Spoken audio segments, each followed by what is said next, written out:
बिस्मिल्लाहिर्रहमानिर्रहीम। अस्सलामु अलैकुम वरहमतुल्लाहि वबरकातुहू। मोहतरम नाज़रीन किराम, आज 11 अक्टूबर 2025 बरोज़ सनीचर है। शाम के 8:30 बज रहे हैं।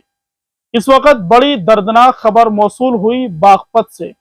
बागपत के अंदर एक आलिम दीन की अहलिया और उनके 2 बच्चों को घर के अंदर नामालूम अफराद ने चाकू के जरिए हत्या कर दी है। जी हाँ नाज़रीन किराम, इस वक्त बड़ी खबर सामने आ रही है बागपत से।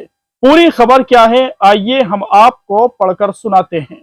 बागपत में मां बच्चों समेत 3 लोगों की हत्या।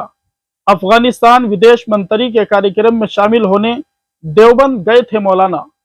बागपत जिले के गंगनौली गांव में मौलाना के परिवार के 3 लोगों की पीट पीट कर हत्या कर दी गई। मौलाना की बेगम और 2 बच्चों का शव लहूलुहान हालत में मिला है। मौलाना देवबंद में आयोजित अफगानिस्तान विदेश मंत्री के कार्यक्रम में शामिल होने गए हुए थे। घटना स्थल पर पुलिस बल तैनात कर दिया गया है। मुजफ्फरनगर के रहने वाले मौलाना इब्राहिम गंगनौली गांव की मस्जिद में नमाज पढ़ाने का काम करते हैं। मौलाना अपनी 32 वर्षीय बेगम इसराना, 5 वर्षीय बेटी सोफिया और 3 साल की बेटी सुमैया के साथ मस्जिद की ऊपरी मंजिल पर रहते हैं। मौलाना शनिवार को देवबंद में आयोजित अफगानिस्तान के विदेश मंत्री के कार्यक्रम में शामिल होने के लिए शुक्रवार को निकल गए थे। उसके बाद किसी ने घर में घुसकर उनकी बेगम और दोनों बच्चों की पीट पीट कर हत्या कर दी है। शनिवार सुबह कुरान पढ़ने के लिए पहुंचे बच्चों को लहूलुहान हालत में तीनों शव दिखाई दिए, जिसके बाद सूचना पुलिस को दी गई। घटना स्थल पर पुलिस बल तैनात कर दिया गया है। हत्या के कारणों की अभी सही जानकारी नहीं हो पाई है। मौलाना इब्राहिम को सूचना देकर वापस बुलाया गया है। मस्जिद परिसर में तेहरे हत्याकांड की खबर से गंगनौली गांव और आसपास के क्षेत्रों में तनाव है।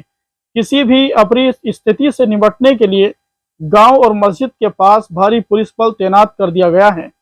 एसपी बागपत सहित अन्य अधिकारी घटना स्थल पर मौजूद है। शव के पोस्टमार्टम की तैयारी की जा रही है।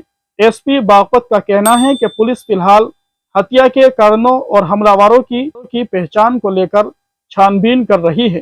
पहली प्राथमिकता पोस्टमार्टम कराने की है। टीमों को लगाया गया है। सीसीटीवी देखे जा रहे हैं।